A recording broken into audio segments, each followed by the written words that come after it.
நம் தமிழின அழைப்பிற்கு நீதி கோரி சர்வதேச ரீதியாக அறவழி போராட்டங்கள் தொடர்ந்து கொண்டுதான் இருக்கின்றன. என் இனத்திற்கு இழைக்கப்பட்ட இத்துயரம் மறக்கடிக்கப்படலாமா? மறப்பதும் நாம் சரியா? என் அடுத்த தலைமுறைக்கும் இதன் வலியை நாம் கடத்தும் கடமை நமக்கல்லவா? இதனை எடுத்துச் செல்லும் நினைவீர்ந்த நிகழ்வு என் உறவுகளுக்கான, நாம் இழந்த உறவுகளுக்கானது என்ற இன உணர்வோடு நினைவீர்ந்த நிகழ்வில் நாம் கலந்து கொள்வோம். இப்பொழுது தமிழ் தேசிய மக்கள் முன்னணியின் மகளிர் அணி தங்கள் உள்ளத்து குரல்களை வார்த்தையில் வளைக்க இவ்விடே வருகின்றார்கள்.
அவர்கள் ஏற்றிட அழைக்கின்றோம்.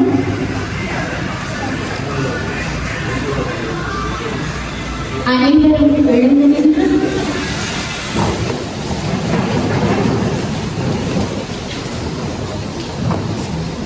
இந்நிகழ்வினை வரவேற்போம்.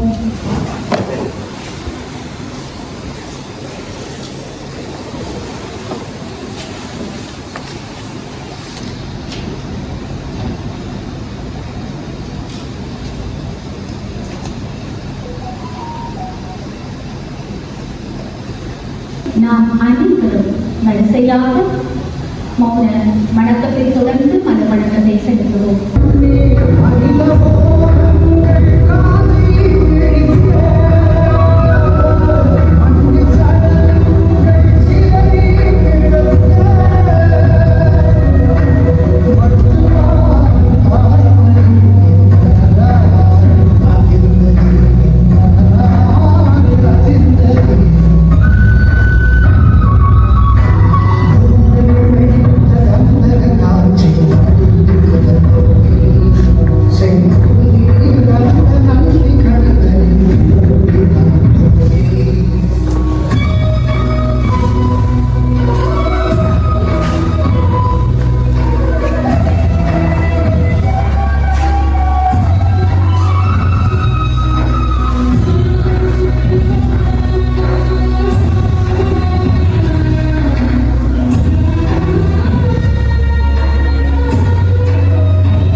இந்நாட்டில் மட்டுமல்ல, அயல் நாட்டில் மட்டுமல்ல, உலக நாடு முழுவதுமாக பரந்து விரிந்து வாழ்கின்ற நம் உறவுகள் எதிர்நோக்கோடு காத்திருக்கின்றவர்களாகவே இன்னும் இருக்கிறார்கள். ஏதோ இழந்து விட்டோம் என்கின்ற உணர்வோடு நம் தமிழினம் என்று இல்லை. மாறாக நாளுக்கு நாள் அந்த உணர்வு இன்னும் அதிகரித்த வண்ணமாகவே இருக்கிறது. ஆயிரம் ஆயிரம் லட்சக்கணக்கில் உயிர்களை தியாகம் செய்த நம் உறவுகள் இன்று நம்மோடு உயிர் வாழ்கிறார்கள். நம் உணர்வோடு உயிர் வாழ்கிறார்கள். நம் இந்த இலங்கை தேசத்தில் மட்டுமல்ல, புலம்பெயர் நாட்டிலும் எல்லா நாட்டிலும் இன்று அவர்கள் உயிரோடு இருக்கின்ற ஒரு உணர்வு, ஒரு உத்வேசம், ஒரு எழுச்சி என்றும் இருக்கிறது. அன்பான பிள்ளைகளே, மே 18 என்பது இந்த நிகழ்வுக்கு முன்பு சகோதரிகளிடம் கேட்டால், இது ஒரு முடிவடைந்த யுத்தமா, இல்லாவிட்டால் நாங்கள் இன அழிப்பினுடைய உறுதி நாளை கொண்டாடுகின்றோமா, நினைவு கூறுகின்றோமா என்ற உணர்வு எனக்கு இருந்தது. நான் வந்தவங்களை சொல்ல,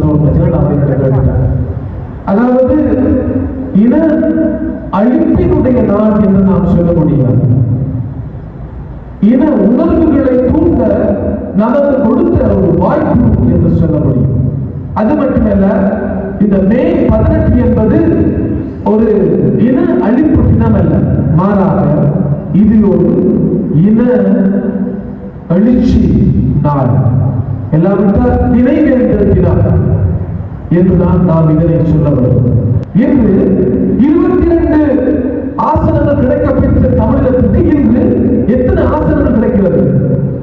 22, 11, 9, 7 என்று வீடு ஒரு பக்கம்,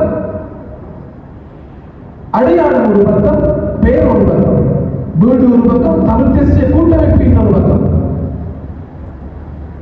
அன்று மன்னார் மறைமாவட்ட ஆயரவர்களும் இன்னுமாக தமிழகத்தோடு தலைவர் வேடுகிற பிரபாகரன் அவர்களும் இணைந்ததாக 22 ஆசனங்கள் கிடைக்கப்பெற்றது. அதன் பிறகு கொஞ்சம் கொஞ்சமாக தனிப்பட்ட தேவைகளுக்காக, குழுக்களுக்காக பிரிந்து உடைந்து போனது. இன்று அது கிராமங்களுக்குள்ள இருக்கிற வட்டாரங்களில் கூட கட்சிகள் ஆட்சி செலுத்துவதாக அமைகிறது. அன்பார்ந்த பிள்ளைகளே, நாங்கள் இன்று பலவிதமான கோட்பாடுகளாலும் எதிர்மறையான எண்ணங்களாலும் பிரிக்கப்பட்டு உடைக்கப்பட்டு பிரித்தாளப்படுகிறோம். தமிழனை பிரித்தாளுகின்ற கொள்கை என்று பின்பற்றிருந்தார். அன்று பிரித்தானியா அதை மேற்கொண்டது. இன்று இலங்கைக்குள், இலங்கை தேசம் அல்ல, தமிழ் மக்களே தமிழர்களை பிரித்தாளுகின்ற ஒரு திட்டத்துக்கு நாம் தள்ளப்பட்டிருக்கிறோம். குடும்பத்துக்குள் பிரிவுகள், கணவன் ஒரு கட்சி, மனைவி ஒரு கட்சி, பிள்ளைகளில் அக்கா ஒரு கட்சி, அண்ணா ஒரு கட்சி, வீட்டுக்குள் சகோதரர் ஒரு கட்சி, இன்னும் ஒரு சகோதரர் அடுத்த கட்சி. எங்க இனவழிப்பு